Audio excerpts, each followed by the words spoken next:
আজি মহিলাসকলকো তেখেতে সবলীকৰণ কৰি বিভিন্ন ধৰণৰ বেটি বচাও বেটি পঢ়াৰ পৰা আৰম্ভ কৰি আজি 33% আসন লোকসভা আৰু বিধানসভাত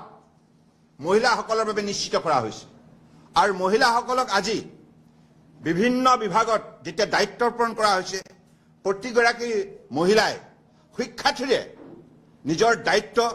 ৰাষ্ট্ৰৰ হকে নিষ্ঠাৰে পালন কৰি উল্লেখযোগ্য সফলতা ৰাষ্ট্ৰৰ হকল বুটলিবলৈ সক্ষম হৈছে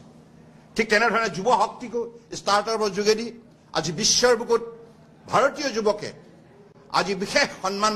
আদায় কৰিবলৈ সক্ষম হৈছে আৰু ষ্টাৰ্টআপৰ যিটো যাত্ৰা